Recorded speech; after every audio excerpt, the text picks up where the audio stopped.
Narinig niyo ako? Sorry. I'm trying to figure out ang inaano ko lang muna 'to sa Okay, hold okay. Okay na.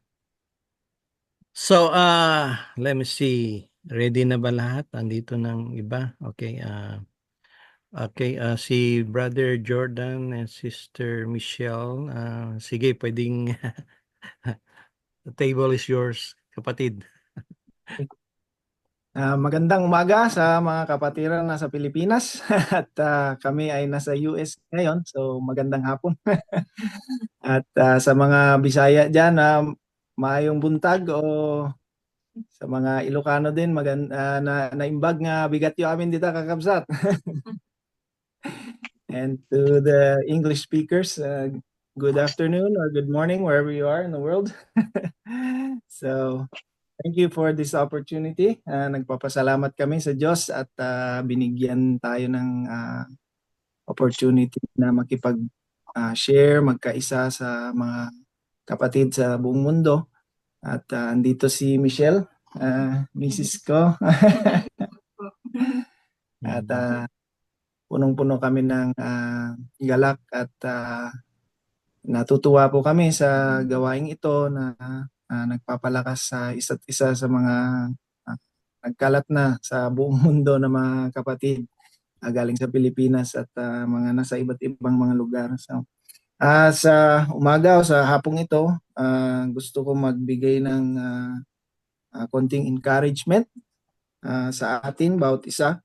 Galing sa mga salita ng Diyos, ang umpisa natin ay makikita po natin sa Book of Judges. So, sa Book of Judges, meron tayong nakikitang cycle sa karamihan na nag-aral ng Biblia o nakapagdaan ng seminary. Siguro alam na natin itong cycle sa Book of Judges, yung mamatigas ng mga tao. Matigas ang kanilang mga ulo, magrebelde sila sa Diyos, at ang Diyos ay magbibigay ng mga api sa mga Israelita.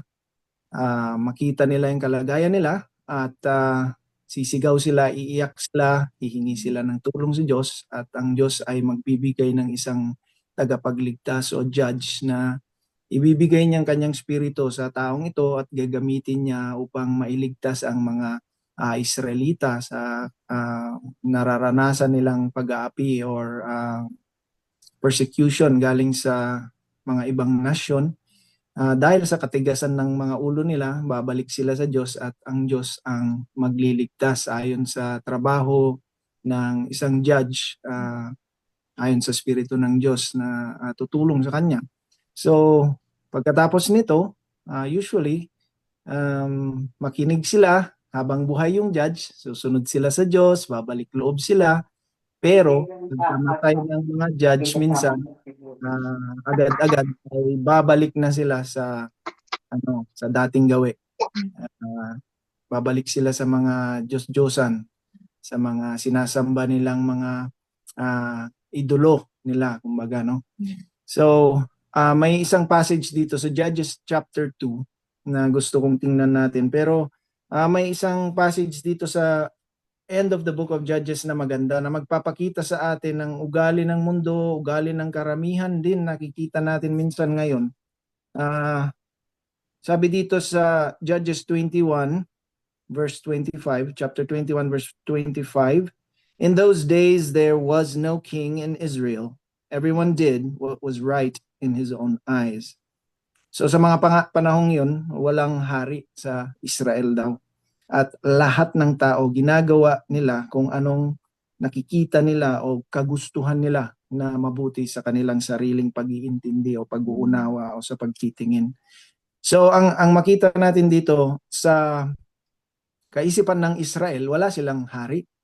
Pero hindi nila nakita na ang Diyos ang hari nila dapat at sinusunod dapat nila sa pagligtas ng Diyos sa kanila sa Egypt, sa Ehipto, ayon kay Moses and Aaron, sa pag-lead ni Joshua sa kanila sa pagsasakop ng Promised Land. Ang Panginoon ang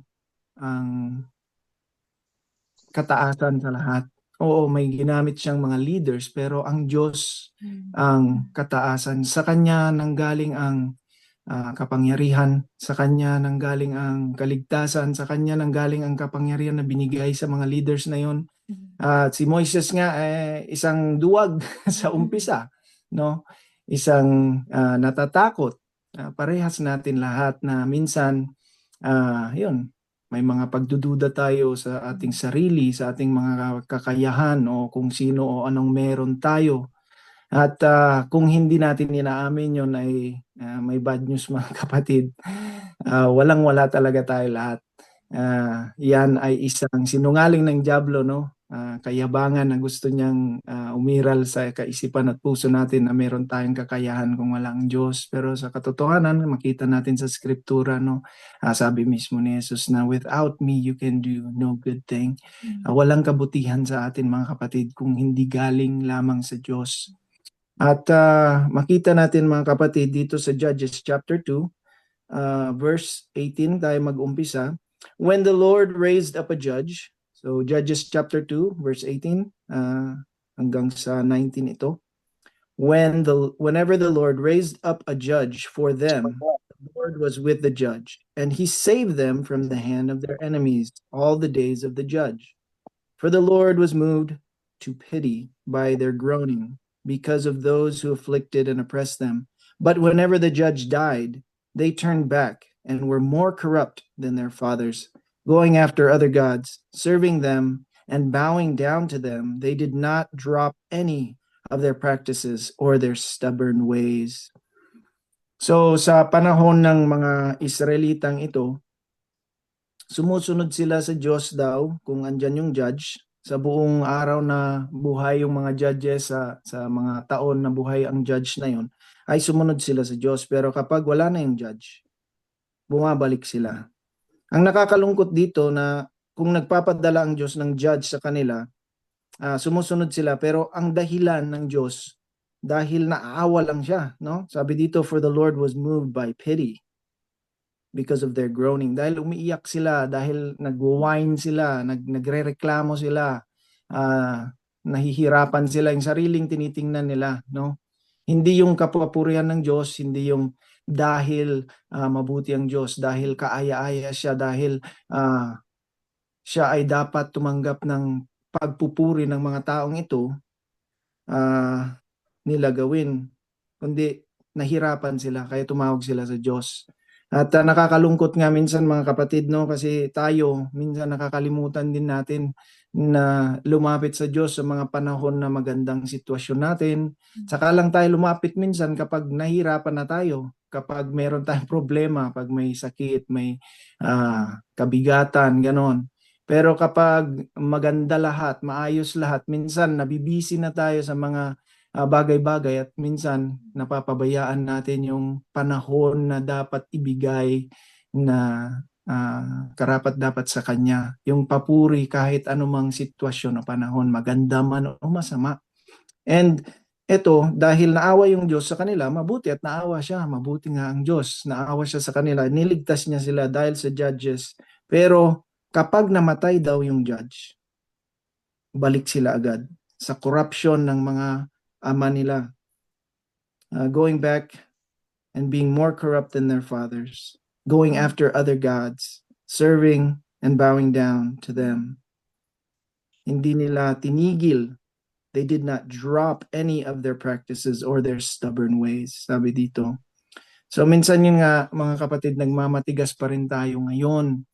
Pero kung isipin natin at malalaman natin ang katotohanan na si Hesu Kristo na ang judge natin. Hindi, maraming tao no, ngayon na nagsasabi, oh, don't judge me, huwag mo akong husgahan. Hindi katotohanan ayon sa Skriptura yan mga kapatid. Ang sabi niya, dapat matuwid at mabuti ang ating paghuhusga. At trabaho natin bilang magkakapatid na husgahin ang gawain o trabaho o ginagawa ng mga kapatiran natin upang ituwid. At ang katuwiran, hindi dahil sa ating kaisipan o sa ating kakayahan o sa ating pag-intindi ng mundo, kundi ayon lamang sa pagmamahal ng Diyos at sa katuwiran ng Skriptura. Yung katotohanan ayon sa Skriptura, hindi dahil sa sarili nating pag-intindi. kundi sa katotohanan ayon sa buong revelation ng Scripture na binigay ng Diyos sa atin. So nakikita ko mga kapatid minsan sa mga buhay natin, ako mismo noon, ganito yung pamamaraan ko din. May mga desires tayo. Minsan yung mga desires na yon ay para sa mabuti, pero yung pinaka-ugat o yung pinaka-root ng mga bagay na yun minsan ay hindi galing sa puso ng Diyos, kundi ah, sa sarili nating kagustuhan minsan, no? So yun ang gusto kong makita natin dito mga kapatid, ang judge natin ngayon si Jesucristo. Siya yung judge na forever na. Siya ang reigning king. So unang-una kailangan na i-recognize natin na si Jesus ang hari ng katawang ito. Siya ang asawa natin bilang iglesia at siya ang dapat sundin. Siya ang may kapangyarihan. Siya ang tagapagligtas. Siya ang tagapaglinis. Lahat na siya, si Jesus. At ang standing natin bilang mga anak ng Diyos o kumbaga mga Israelita ngayon, no, mga tagapagsunod niya, tagapagsunod ni Yahweh, nation ni Yahweh, a kingdom of priests, mga representative niya, mga testigo, mga witnesses niya, no, bilang isang nation ng Diyos ngayon, si Jesus ang hari natin at siya din ang judge natin. At sabi dito na kapag namamatay yung judge, bumabalik sila. Hindi na kahit kailan mamamatay ang ating judge, kundi buhay siya ng walang hanggan, no?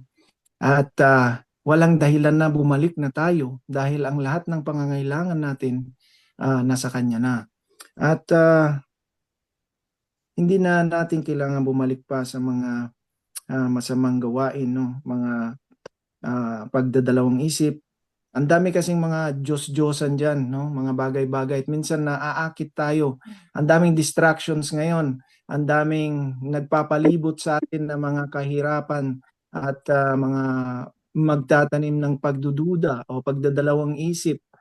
At yun ay nakakasira, no, sa ating pagsunod sa Kanya. At minsan din natin nakikita yung kasinungalingan ng dyablo sa mga bagay na yun. Ginagamit niya yung mga maganda at mabuting bagay upang pati tayong mga nanampalataya na ay mawala. Sabi niya nga na kailangan na maging alert tayo, no?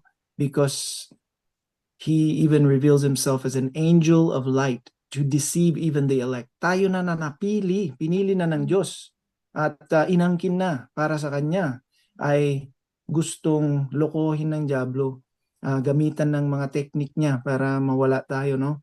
So, ang number one ngayon na nakikita ko na problema sa karamihan sa atin, sa churches, sa mga pangyayari sa mundo, sa palibot natin, itong last week lang, ang daming nangyari na sobrang sama, no? Sobrang makakabigay ng pagkakatakot, pagdadalawang isip o pagdududa o kung ano man yung gusto ng dyablo itanim sa mga isip natin na mga masamang buto para tutubo yung hindi mamunga ng mabuti at magandang prutas. So itong worry, no, anxiousness, hindi lang worry kasi yung worry hindi masyadong mabigat yun, pero ang anxiousness, daming nagkakaroon dito sa Amerika ngayon, anxiety, maraming naggagamot para dyan, no? At sa ngayon, ang United States ngayon ay isa sa pinaka-drug na nation sa buong mundo, no? Hindi yung illegal drugs, yung legal na drugs na binibigay sa mga bata, mga adults dahil sa mga sakit na galing sa pag-aalala, no?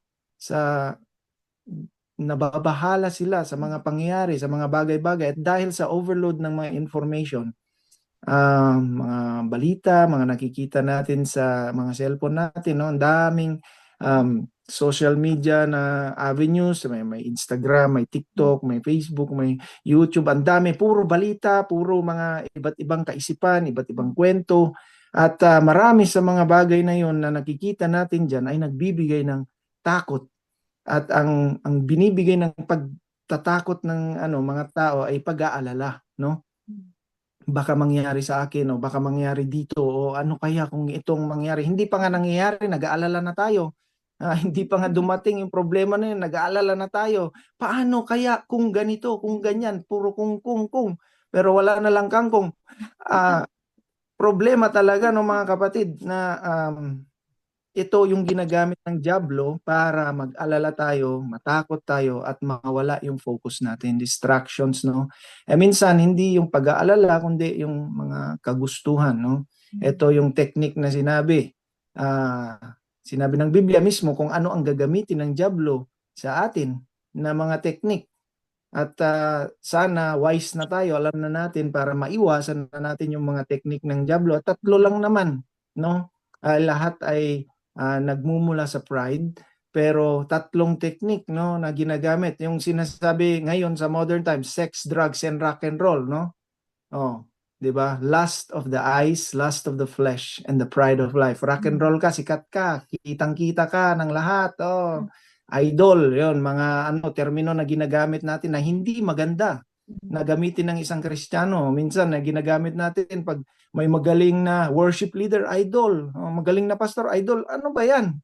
Kayabangan ang tinatanim natin sa isip nila at tayo ay parang sumasamba na rin tayo sa kanila na parang sinasabi natin na may kabutihan na galing sa ating sarili, no? Na hindi. Kung may kabutihan man tayong nakita, galing sa Panginoong Hesus yun. Yung kailangan para maipahayag siya, nawawala na dahil yun nga, yung pride, yung ugat ng tatlong bagay na ito. At yung drugs na sex, drugs, and rock and roll, mga sinasabi natin, no, yung gusto ng katawan, yung pleasure, yung mga mga nakita natin ito sa First John, no? The lust of the eyes and the lust of the flesh and the pride of life. Yung mga nakikita natin, naiinggit tayo. Bakit mas malaki yung building nila, mas maganda yung building nila sa church building namin? O ganun. O minsan, bakit mas malaki yung pundo nila? O ganun, no? Nainggit tayo minsan. O bakit kahit ang laki-laki ng ano nila, bakit hindi tayo tinutulungan, no? Ginagamit yung mga mabuting ginagawa ng Diyos minsan para maging distraction sa atin na magkasala. Dahil yung tutok natin nga, pag-aalala. Bakit di kami tinutulungan? Saan ba tayo dapat hihingi ng tulong? Sabi ni David, I lift my eyes up unto the mountains. Where does my help come from? My help comes from the Lord, the creator of heaven and earth. So minsan nawawala tayo sa focus.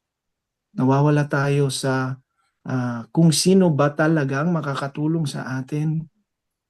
Ang hari, ang nakaupo sa trono, ang may kapangyarihan. Nag-aalala at naaabala tayo sa maraming bagay. Yun nga sabi ni Jesus kay Marta, no? Sobrang busy sa trabaho.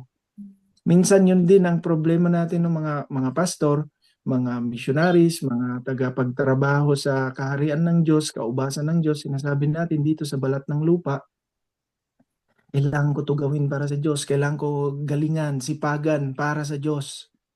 Pero dahil sa ating kabisihan, nakalimutan na natin bigyan ng oras yung mismo dahilan ng lahat. Siya dapat yung tinututukan, siya dapat yung pinapakinggan, siya dapat yung pinagsisilbihan, pero hindi, mag-serve ako sa mga tao na ito dahil sa Diyos. Pero dahil sa sobrang busy natin nagsiserve sa iba, hindi na tayo nakapag-serve sa Kanya. Hindi tayo nakapag-upo at nakapagkinig sa Kanya at nakapag-recharge, napuno sa Kanyang mga salita, sa Kanyang kabutihan, sa Kanyang peace. No? Kaya anxious tayo minsan. Paano kaya yung next step? Paano ito? Paano yan? Nag-aalala na tayo na naman.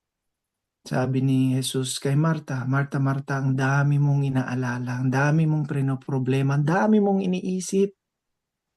Pero si Mary, nakita niya ang pinakamahalaga at walang makakakuha, walang magnanakaw sa kanya sa nahanap niya na pinakamabuti ang pagpakikinig sa akin. So, encouragement lang mga kapatid, maganda na masipag tayo sa trabaho ng Diyos. Pero gusto kong maalala natin na ito ay trabaho ng Diyos. Hindi natin to trabaho. Trabaho ng Diyos at meron tayo o wala tayo, gagawin niya pa rin ang kanyang trabaho. Ang maganda at mabuti ay ini-invite niya tayo para makipagtrabaho sa kanyang ginagawa. Ang ginagawa niya, ini-invite niya tayo para makipaglakad sa kanya. At alam natin, sabi dun sa Micah, no, na ipinakita na ng Diyos. He has shown thee, O man, what is good and what the Lord desires of thee. Pinakita na nasa atin ng Diyos kung ano ang mabuti at ano ang kagustuhan niya sa atin, na makipaglakad tayo sa Kanya. At gawin natin yung mabuti, no? To act justly and to walk humbly, to love mercy, na maging maawa tayo, maging matulungin tayo, no? To love mercy, to act justly. Gawin natin ang mabuti at matuwid, at to walk humbly. Makipaglakad tayo na may mapakumbabang puso, isip, at katwiran sa harapan ng Diyos natin. So gusto niya makipaglakad tayo sa Kanya. At itong nakikita ko din, yung alala natin minsan, no, kailangan kong gawin ito para sa Diyos. Paano kong gawin? Kailan kong gawin? Ang dami nating mga tanong, no? Pero si Jesucristo, makita natin sa kanyang buhay, kahit kailan hindi siya naging idle, yung hindi gumagalaw, no? Hindi siya naging stagnant. Sa buong buhay niya, sa buong ministry niya, lagi siyang gumagalaw. Lagi siyang naglalakad, may pinupuntahan, may ginagawa. Lahat ng ginagawa niya may purpose.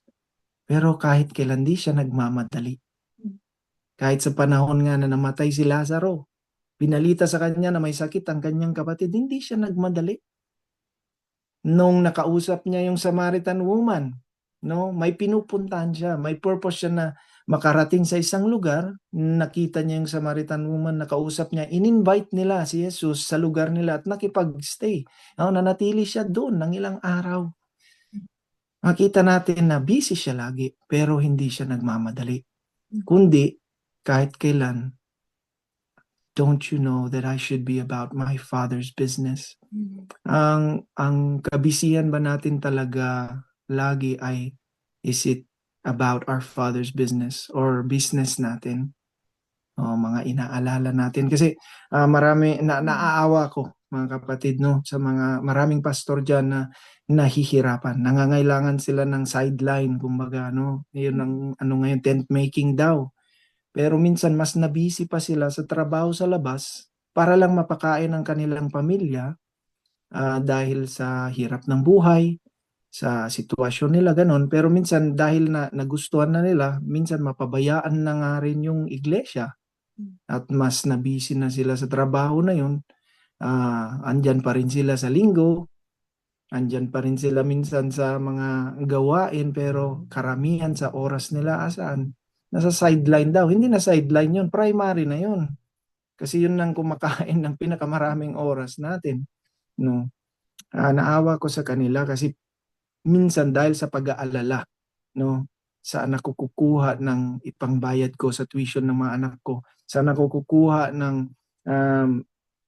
pangbili ng bigas. Mga importanteng bagay nga ito, mga kapatid, pero minsan nakakalimutan natin na yung primary talaga ay ang paglingkod or pag-upo, no? Sa Bisaya, paglingkod. Pero maganda nga yun, no, na paglingkod, kasi naglilingkod nga tayo sa Diyos. Umupo minsan tayo, kumalma tayo, magpahinga po tayo sa kanyang makapangyarihang mga kamay. Dahil walang makakakuha sa atin sa kamay niya. Sabi nga rin dun sa Psalms na nakita ko yung mga leon, yung mga malakas na leon, nagugutom. Pero kahit kailan, hindi ko nakita na nagutman ang mga anak ng matuwid, no, na sumusunod sa Diyos. Maari na hindi laging tungkol sa physical na pagkain yon. Pero kahit kailan, kung uupo tayo sa harapan niya, magkinig tayo sa Kanya, susunod tayo sa Kanya, huwag tayo magmadali. Magpahinga tayo sa kaalaman na alam niya ng lahat. Alam niya kung ano yung mga plano niya para sa atin. Alam natin yung verse na yon, no? Ginagamit natin lagi. Alam na natin ang mga plano niya para sa atin. Ano ang plano niya para sa atin? Na maligtas tayo, na meron tayong buhay na walang hanggan, na pwede tayong magliwanag para sa Kanya dito sa mundo, at makita ng iba ang ating pagmamahal sa isa't isa. Pero minsan dahil sa kabihisian, kapag-aalala natin, hindi na tayo nagliliwanag. Naging overwork, overstress, overfatigue na tayo. Imbes na joy natin yung mag-serve sa kanyang iglesia, naging kahirapan, kabigatan na para sa atin. Kakalungkot, no? Bakit? Kasi nag-aalala tayo, nag-worry tayo, anxious tayo. Ano sabi niya sa Peter, no? Cast all your cares on me because cast all your cares on him because he cares for you. Dungdungwen na tayo launay kung sa Ilocano, no? Mahalagang mahalaga tayo sa kanya. Kaya pwede mong ibigay yan. At yun nga, gusto kong tingnan natin saglit dito sa Lucas, libro ng Lucas, Kapitulo 12. Sinabi niya mismo, ito, sabi, ang ganda dito, verse 22. Luke chapter 12, verse 22. And he said to his disciples, sino ba tayo mga kapatid kung hindi ang mga disipulo o tagapagsunod ni Jesucristo? May gusto kong idagdag na galing sa lingwahe na Ilocano din. Ang tawag sa disipulo or tagapagsunod ni Jesus sa Ilocano ay adalan. Ang ganda ng salitang adalan. Bakit? Kasi ang salitang adalan parang combination ng dalawang salita sa Ilocano. Ang una, adal or to learn. Pag-aaral. So, ano ba ang isang disipulo? Ang sunod na word na makita natin doon sa adalan ay yung dalan. Ang dalan sa Ilocano ay daanan or way. So, ang ganda na isipin, no? Ang isang disipulo. What is a disciple? Isang adalan. One who learns and walks in the way of Jesus. One who learns from Jesus and walks in His way. So ito yung ginagamit ko na definition ng disciple para sa akin. One who learns from Jesus and then walks in His way. So may pag-aaral at may pagsasagawa pero kasama sa Kanya. No? So sabi niya dito na He said to His disciples, sinasabi niya sa mga tagapagsunod niya o yung mga nag-aaral sa Kanya at sumusunod sa Kanyang daanan o sa Kanyang way, sa Kanyang paglalakad, pamumuhay. No? I tell you, do not be anxious about your life, what you will eat, nor about your body, what you will put on. For life is more than food and the body more than clothing. Consider the ravens. They neither sow nor reap. They neither have storehouse nor barn, and yet God feeds them. Of how much more value are you than the birds? And which of you, by being anxious, can add a single hour to his span of life? If then you are not able to do as small a thing as that, why are you anxious about the rest? Consider the lilies, how they grow. They neither toil nor spin, yet I tell you, even Solomon in all his glory was not arrayed like one of these. But if God so clothes the grass, which is alive in this field today, and tomorrow is thrown into the oven, how much more will He clothe you, O you of little faith? And do not seek what you are to eat and what you are to drink, nor be worried, for all the nations of the world seek after these things, and your Father knows that you need them. Instead, seek His kingdom, and these things will be added to you.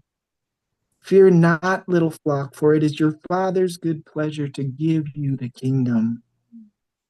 Sell your possessions and give to the needy. Provide yourselves with money bags that do not grow old, with a treasure in the heavens that does not fail, where no thief approaches and no moth destroys. For where your treasure is, there will your heart be also. So, yung ating pag-busy-busy minsan mga kapatid ay para sa mga bagay na pangangailangan natin, no? At inaalala natin para sa mga anak natin, bahay, no? Anong isusuot nila para makapunta sa eskwela o ganun. Maganda at mabuting mga bagay na pinaghahanapan, pero yun nga minsan ay inaalala na natin masyado. Hindi tayo nagtitiwala sa Kanya. Sabi niya sa atin, my disciples, do not be anxious about your life. Bakit? Ang ganda ng sinabi ni Apostle Pablo sa book of Galatians, no? Sa Galatians sabi niya, chapter 2, I've been crucified with Christ, and I no longer live, but Christ lives in me. The life I live in the body, I live by faith in the Son of God, who loved me and gave himself for me. So, binigay niya ng kanyang buhay. Bakit niya ginawa yun? Bakit niya binitawan ng lahat? Sabi nga dun sa Philippians, no, na he did not even consider equality with God something to be grasped. Hindi niya pinaghawakan, kundi binitawan niya. But made himself nothing, taking the very form of a servant, and being found in human likeness, he humbled himself to death, even death on a cross. Hindi niya pinaghawakan. Bakit? Ang sagot nito, mga kapatid, ay nasa verse 34. For where your treasure is, there your heart will be also.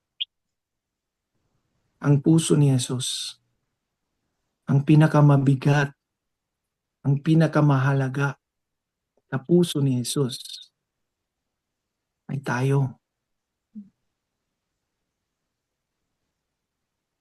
Binitawan niyang lahat. Tinalikuran niyang kanyang ama. Kumbaga, at kinailangan ng ama na talikuran siya dahil sa ating mga kasalanan. Dahil tayo yung mahalaga sa puso niya. Gusto niya tayo ligtas. Gusto niyang bayaran ng utang na di natin kayang buhatin. Kinuha niya na. Bakit sinusubukan pa nating buhatin ang mga kabigatan ng mundong ito? Cast all your anxieties on Him. Dahil mahal na mahal ka niya. Mahalaga ka sa puso ni Jesus. At kung ano man yung mga kabigatan na yun, bakit natin alalahanin, no? Sabi niya nga, ibigay mo sa akin. Eto, Lord, may problema ako. Oh, Lord, sa'yo na yan. Problema mo na yan. Ayusin mo na, ha? Yun ang gusto niyang gawin natin eh. Ibigay natin sa kanya. Ba't mo buhatin pa? Hindi mo nga kaya baguhin ng isang oras sa buhay mo. Sa buhay ko. Ba't niyo inaalala? Ibigay niyo sa akin para di kayo mabigatan. Kaya namatay ako dahil mahalaga kayo sa akin. At yun nga. Verse 32, fear not, little flock, for it is your Father's good pleasure to give you the kingdom. Huwag kayo matakot. Plinano na ng Diyos. Kagustuhan niya. Hindi lang kagustuhan. Katuwaan niya na ibigay sa iyo ang kanyang kaharian. Natutuwa siya. Sobrang saya niya na ibigay sa iyo ang buong kaharian niya through Jesus Christ. So, pwede natin bitawan ang lahat. Possessions natin, ibenta natin, pamigay natin. Mag-invest tayo sa mga bagay na mahalaga sa puso ng Diyos. Ano yun? So, gusto ko rin na ma-refocus talaga tayo mga kapatid dahil importante, hindi na ba tayo sawa sa mga nangyayari sa mundo? Hindi tayo nagsasawa sa mundong ito. Alam nyo, ang maganda para sa atin mga kapatid, nasa impyerno tayo ngayon. Ang ibig sabihin, ang susunod, langit, no? Ang kawawa, yung mga tao na ito na yung langit nila. Dahil ang susunod para sa kanila, impyerno. Kailangan na maging mahalaga masyado yung mga kaluluwa ng mga tao na hindi pa nakarinig. Kasi yun ang tunay na kayamanan. Yun ang treasure na dahilan na namatay si Jesucristo. Yun ang mahalaga sa puso niya, ang kaluluwa ng mga tao. So, dalawa lang yung bagay na walang hanggang dito sa mundo. Sa mundong ito, dalawa lang yung bagay na never-ending na pwede nating ini-invest. Kung gusto nga natin mag-invest sa eternal life, sa mga bagay na hindi mawawala, hindi magugunaw, no? Ito ay dalawa lamang sa mundong ito. Ang salita ng Diyos at ang kaluluwa ng tao. Lahat ng iba, masunog, magunaw, mawawala. Ang dalawang bagay lamang na eternal sa mundong ito ay ang salita ng Diyos at ang kaluluwa ng tao. Doon tayo mag-invest.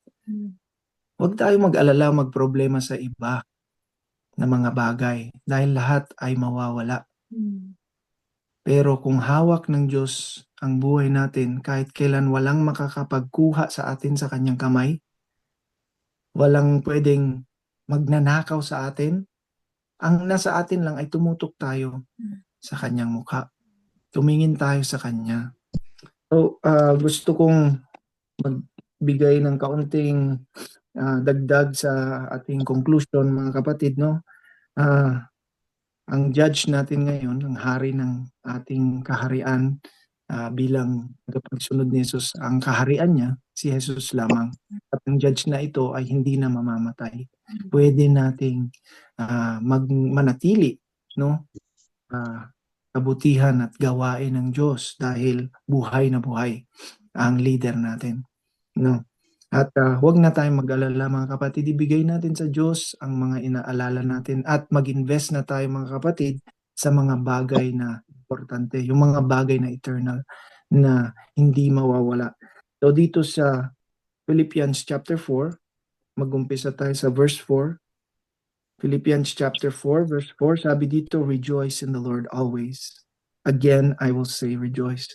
Pwede at kaya natin maging sayang-saya at nagagalak at tuwang-tuwa lagi sa Diyos dahil alam natin lahat ng pagmamayari ng Diyos, lahat ng sa Kanya ay manatili ng walang hanggan. Walang mawawala, ni isa, walang mawawala. So kung meron tayong pananampalataya, ay pwede tayo magsaya dahil ang ating buhay ay nag-uumpisa na ngayon. Sa araw na tinanggap natin si Jesus ay walang hanggang na. So, ang kabila nun, kung may mga kilala pa tayo na alanganin, no, na baka hindi pa sila sumuko, yun ang trabahuin natin dahil yun ang pinakamahalaga kay Jesus, yung mga hindi pa nakarinig, yung hindi pa nakakaalam, yung hindi pa siya nakilala. So unang-una kailangan na makilala natin siya ng lubos-lubos upang maging tuwang-tuwa tayo sa kung sino siya, no? Delight yourselves in the Lord.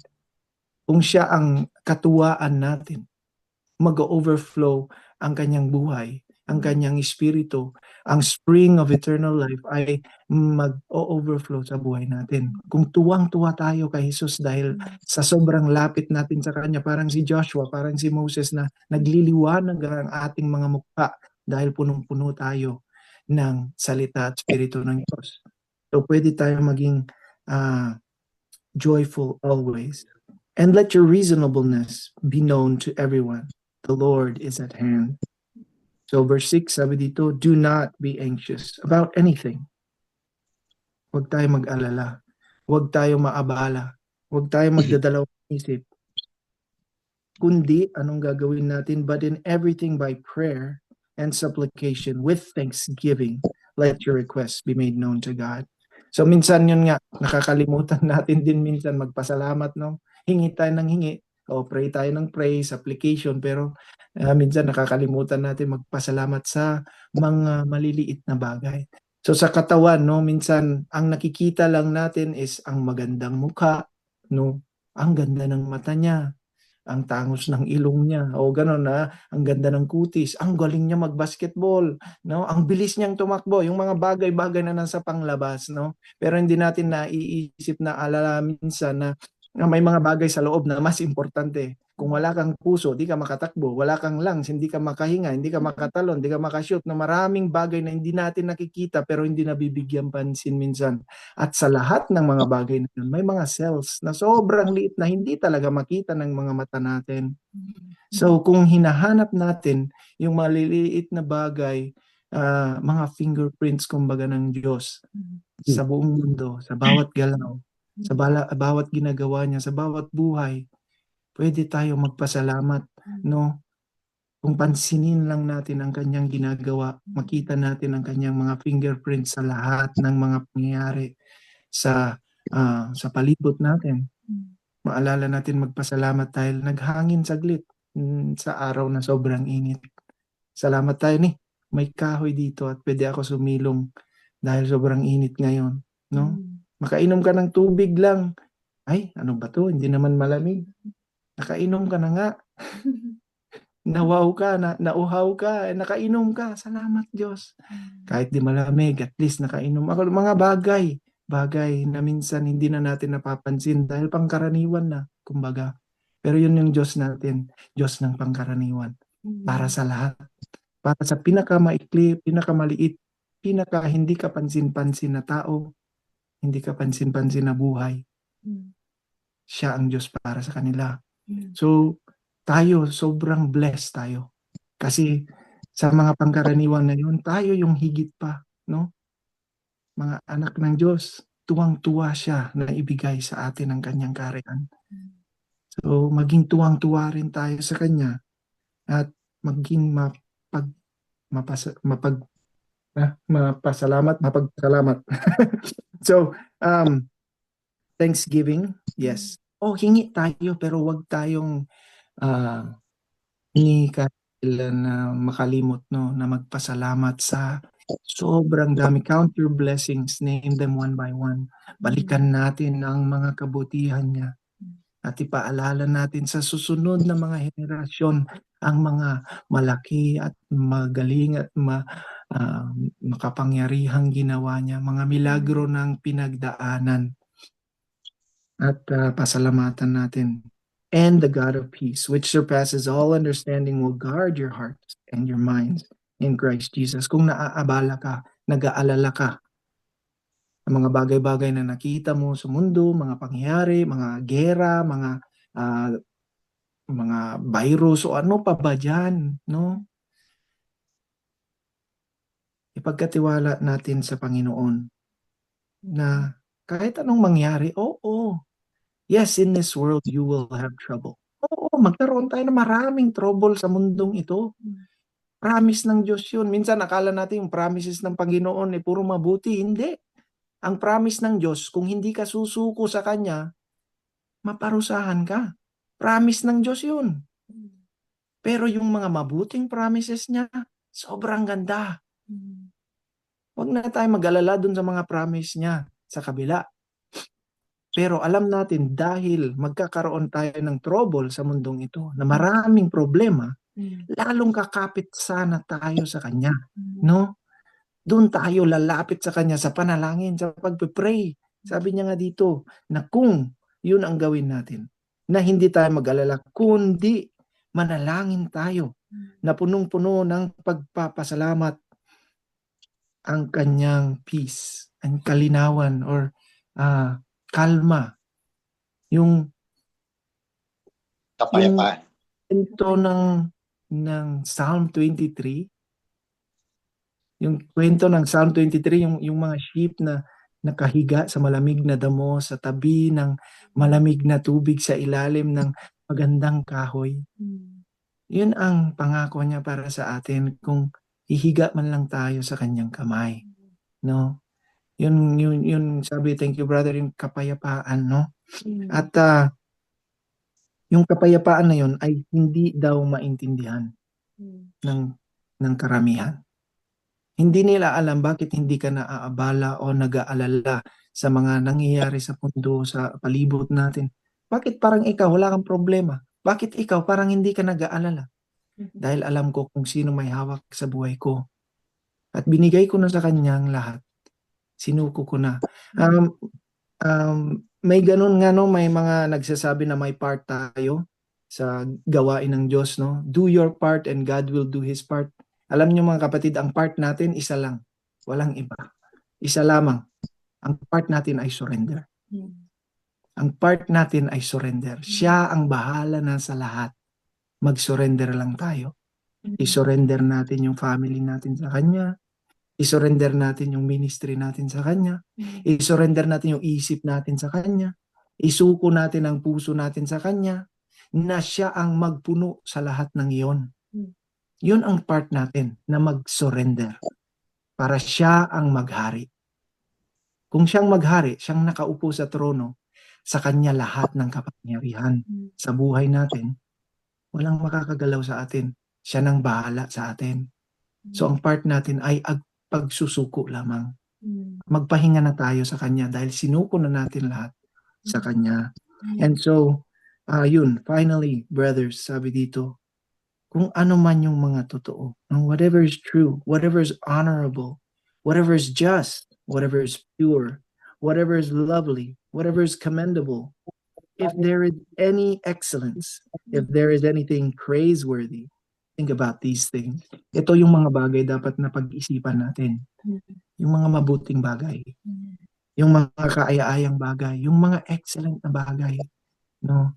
Yung mga praiseworthy na bagay. Sabi nga ng Isaiah, no, na yung mga tao na nakatutok lang sa Panginoon ang isip nila dahil their mind is stayed on Him, nakastay, no, nakasteady sa Kanya, sa Diyos. Sila yung may perfect peace. Yung mga tao na may perfect peace, ang mga tao na yung isip nila nakatutok lang sa Diyos. So punuin na natin ng salita ng Diyos ang isip natin. Kasi lahat ng papasok dito sa mata natin, lahat ng papasok dito sa tenga natin, yun ay bababa at mag-uugat sa puso natin. At yung puso natin, ipagkalat niya sa buong katawan natin. No? Maapektuhan ang puso natin at ang buong katawan natin kung anong pinapasok natin sa mata natin, sa tenga natin. Yung sabi ni Jesus, no? Hindi yung mga bagay na pinapasok sa bunganga ang magdudumi sa atin, kundi yung mga lalabas. Ano yung lalabas? Yung nasa loob na. So anong nilalagay mo dyan? Yun ang lalabas. So kung meron kang ang water jug na puno ng tubig na malinis, tapos lagyan mo ng konting tae, wala na. Kahit, konti lang naman. Konti lang naman, no? Yung karayom, yung needle, ganon mo lang sa tae, tapos iganon mo. Okay, konti lang naman, inumin mo lang, okay lang, konti lang naman. Hindi pwede, mga kapatid, no? Kahit haluan natin ng konting dumi lang yung buhay natin, hayaan natin na pumasok yung mga karumihan na yun. Dito, maapektuhan yung isip, maapektuhan yung puso, maapektuhan yung buong katawan ni Kristo, magkakasakit. So, wag natin hayaan. Command ng Panginoon na mabuhay tayo sa holiness. At ang holiness ay mangyari lang dahil sa kayang gawin ni Jesus sa atin. Ayun ulit ay nasa surrender natin. Sa pagsusurrender sa ating mga mata, sa ating mga tenga, sa ating mga binabasa, pinapanood, ating mga hiling, ating mga kagustuhan, ating mga trinatrabaho, ating mga ginagawa. So isuko natin sa Kanya lahat at isipin natin yung mga bagay na mabuti. Dahil sabi niya, what you have learned and received and heard and seen in me, practice these things, and the God of peace will be with you. Kung gawin natin, yung itodo natin na ibigay lahat sa Kanya, isuko natin lahat sa Kanya, at lagi nating pinapractice, sinasanay, lagi, doon mag-iiral ang kapayapaan ng Diyos sa isip, sa puso, sa lahat ng gawain sa buhay natin. So, final word sa ating conclusion, andito sa Colossians chapter 3, sana ay namatay na tayo lahat, no? Sana patay na tayo. Bakit? Yun nga, yung Galatians chapter 2 verse 20, sabi ni Paul, I've been crucified with Christ. Pero ito ang mabuting balita, magandang balita. Hindi lang namatay si Kristo, hindi lang nilibing, kundi nabuhay muli. At ito ang sabi sa Colossians chapter 3, if then you have been raised with Christ. If then you have been raised with Christ. Kung you are in Christ as a new creation, the old is gone, the new is come, no? If then you have been raised with Christ, seek the things. Hanapin natin ang mga bagay na nasa itaas. Seek the things that are above, where Christ is, seated at the right hand of God. Nakaupo siya sa trono niya. Hindi siya nakatayo, hindi siya naglalakad-lakad, nag-aalala kung anong mangyayari. Hindi, nakaupo siya, nakarelax siya. No? Mag-relax din tayo sa Kanya dahil siya ang naghari. Nakaupo. If you have been raised with Christ, seek the things that are above. Hanapin natin. Set your mind on the things that are above. Hanapin natin at tutukan natin yung mga bagay na nasa isip natin ay nakatutok sa Panginoon sana. Set your minds on things that are above, not on things that are on earth. Hindi yung mga bagay dito, hindi yung mga balita, hindi yung mga inaalala natin, yung sasakyan, yung bahay, yung pagkain, yung damit. Kung isuko natin lahat sa Kanya, alam niyo, sabi niya, mas mahalaga nga tayo sa mga ibon. Yung ibon, di nga nag-aalala, kaya nga kumakanta-kanta sila lagi. Dahil wala silang problema, di sila nag-aalala dahil inaalagaan ng Diyos. Tayo pa kaya na mga anak ng Diyos na pinakamahalaga sa Kanyang puso, tayo ang Kanyang treasure. No? So, you have died with Christ, for you have died with Christ, and your life is now hidden with Christ in God. Nakatago na tayo sa Kanya. No? Walang makakagalaw sa atin dahil tinago na tayo. Parang yung manok, yung inahin na manok, kunin niya yung mga maliliit at tabunan niya. Hindi na makita, hindi na magalaw, hindi sila mabasa, hindi sila takot. Ganon, tinago niya na tayo sa Kanya. Our life is hidden with Christ in God. So when Christ, who is your life, appears, then you will also appear with Him in glory. Ayun, no? Talikuran na natin ang iba. Repentance, yun, tawag doon, no? Talikuran natin ang lahat ng mundo. Umarap tayo sa Kanya, sumunod tayo sa Kanya, makipaglakad tayo sa Kanya, magtago tayo sa Kanyang proteksyon, sa Kanyang kabutihan. At magkakaroon tayo ng kapayapaan na totoo at buo. Perfect peace. Kung ang isip natin sa Kanya, hinahanap natin yung mga bagay na nasa langit at nag-i-invest tayo sa mga bagay na walang hanggan ng Kanyang salita at kaluluwa ng mga tao. Hayaan na natin ang iba. He is in control. He is sovereign. He is Lord of all. He is King. He is sitting on His throne. All power, authority is His. And He is yours. He is yours. No? Sa Kanya tayo din. At tayo ay sa Kanya. Wala na tayong kailangan pagdadalawang isipan, no? Pag-alalahanan, no? Alam na natin ang katapusan ng kwento. Na nanalo siya. Panalo siya. It is finished. So, i-invest na natin yung buhay natin sa mga bagay na eternal. Sana natin yung iba. Huwag natin problemahin yung ginagawa ng iba. Problemahin kung anong ginagawa natin na tayo ay nakikipaglakad sa Kanya ayon sa Kanyang katotohanan, ayon sa Kanyang pagmamahal, ayon sa Kanyang kabutihan, ayon sa Kanyang pag-uunawa, ayon sa Kanyang kaawaan, ayon sa Kanyang kaligtasan, no? Yun ang trabahuin natin. Paano ako nakikipaglakad kay Jesus? At sana yun, kita ng iba na tayo ay nakikipag-isa sa Kanya at madala natin ang mas marami pa. Magkaisa tayo sa Kanyang pagmamahal. At doon natin ma-reach ang mas maraming tao kung makita nila na totoo nga ang sinasabi ng Panginoon dahil nakikita niya sa Kanyang mga tagapagsunod na tayo ay nag-aaral kay Jesus at nakikipaglakad sa Kanyang daan, sa Kanyang pamamaraan. Huwag tayo nagmamadali, pero laging busy sa trabaho ng ating Ama. Hindi sa trabaho ng ating iglesia, sa ating grupo, sa ating hindi. Let's be busy about our Father's business. And our Father's business is to seek and save the lost. Yun ang pinakamahalaga sa puso ni Jesus. Yung mga kaluluwa na nawawala pa, na maligtas sila.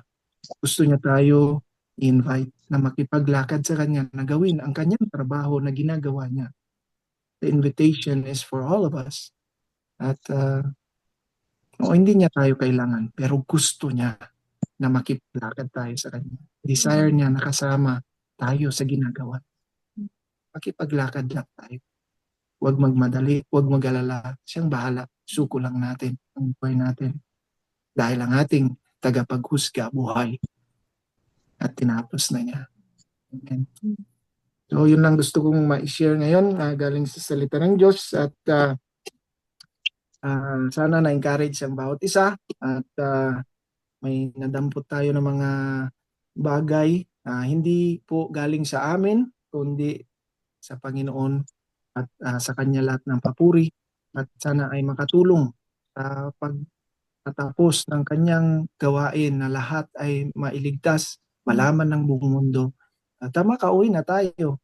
Hinahanap nga natin ang kanyang kaharian na mangyari sa langit dito din, no, sa lupa.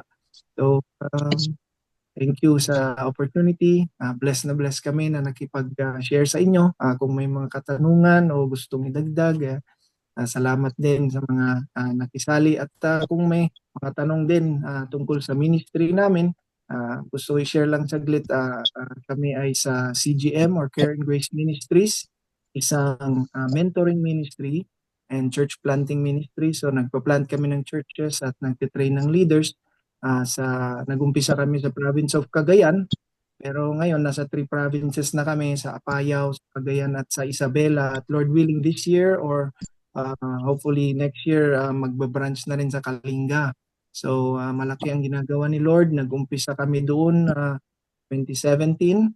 And since then, ang trabaho ng Diyos doon sa mga buhay ng mga tao doon ay nakaplant kami over 60 churches, close to 70 churches na na-plant sa mga indigenous peoples, mga Agta people sa Cagayan. So grabe yung kilos ng Diyos, yung ginagawa niya, at yun ay dahil sa pagsuko lamang. Wala kaming ginawa kundi sumunod lang sa Kanya. Siya ang gumagawa ng mga hindi ma-explain na mga bagay, mga milagro sa mga buhay ng mga tao na ito. At sila na ay sumusunod din, kaya nangyari itong malaking work ng Diyos doon. So blessed na blessed kami na nakapag-share sa inyo, at salamat sa pakikinig. Amen. Thank you, Amen. Brother Jordan and Sister Michelle. So, na-bless kami ngayon. It's a good thing. By the way, para sa information ninyo, lahat ng mga speakers natin, pinoposting natin doon sa, let me see kung may share ko, para kung halimbawa gusto nyo i-review, makikita nyo yung posting natin dito sa Taglist Bible Preacher. Let me see kung makikita nyo. Ito yung site, lahat ng mga naging magagandang speakers, messages natin ay nandito. Nakikita nyo ba itong na inaano ko? Yeah. Ito yung yan, Taglist Bible Preacher. So lahat ng mga speaker natin nilalagay natin diyan. And also yung mga coming speakers natin, na ipoposting ko din para aware tayo yung mga susunod. Let me see kung okay, hold on. Almost there. Ito yung mga coming speakers natin. Na-bless tayo kay Brother Jordan. Thank you so much. Let me see. Pwede ba tayo magtanong kay Brother Jordan? Saglit. Ano ko lang muna tong coming up speakers, and then mag-ano tayo ng quick prayer. Then tanungin natin si Brother Jordan. Saglit lang. Hindi pa ba siya alis? Mag-i-stay ba siya? Hindi pa alis. Brother Jordan, you're still in Oregon, right? Nandito po kami sa Oregon ngayon. You're still there. Okay. Yun, maganda. Oregon. Maganda kung nandiyan ka sa Oregon. Jordan, ano pong apelido niyo? Bureros po. Jordan Burero. Thank you. Burero. Anak siya ni Sino papa mo, Brad? Gilbert Bureros. Gilbert. All right. Kilala niya sa Bisaya. Sa Bisaya. So ito mga dito kami sa California, Brother Jordan. Hello. Anthony Malyari. Kumusta po? Saan kayo sa California? Sa LA. Sa LA. LA, okay. Ito yung mga coming speaker natin. Sunod si Brother Ed Caspe, bago si Brother Larry, Singapore. May mga umatin tayo dito, Singapore, tsaka sa Taiwan, iba-iba. So hopefully may international. By the way, ang purpose ng natin, ang purpose nating grupo, of course tumulong bukod sa soul winning, tumulong tayo sa mga ministers natin na nangangailangan ng tulong, may mga sakit, bukod sa prayers, financial. Kaya yan ang dedication ng grupo natin, kaya tayo COC Film Fellowship. So nagbibigay tayo ng Bibles, nag-donate tayo. Hindi magandang balita. We maraming hindi maganda sa magandang balita. We're only good sa Biblia and then salita ng Diyos. Meron man bago ngayon, taglis, di ba? So anyway, that's our focus for now, helping itong mga kapatiran nating ministers na nandito sa online. If they need help, that's the purpose. Meron ba kayong tanong kay Brother Jordan at Brother Sister Jordan, hindi ka Michelle? regular dito sa online? Ngayon lang po, hindi ko hindi ko alam dati, at saka isa pa nung nasa Pilipinas po kami, yung ministry kasi namin sa mga indigenous tribes, so nasa bundok lagi, minsan walang signal, matagal na nakatira kami sa lugar na walang kuryente, kaya Oh. hindi po kami updated. So nakabase po kayo sa Oregon? Pastor kayo, minister? Sa Missionary. Cagayan sa Pilipinas, Seminary? pero recently lang, 2 months pa lang si Mrs. ko dito, so medyo matagal na trinabaho namin na maraming churches dito na gusto makita kami as a whole family, so trinabaho namin na makapunta. So ngayon dahil sa requirements ng government, US government, andito kami sa ngayon, pero andun pa rin yung trabaho namin sa Cagayan. So church planters kami doon, and then nag-raise up kami lang leaders doon. Pero sa ngayon, dahil andito kami sa Oregon, tumutulong kami sa local churches, and then sinishare din namin yung ministry,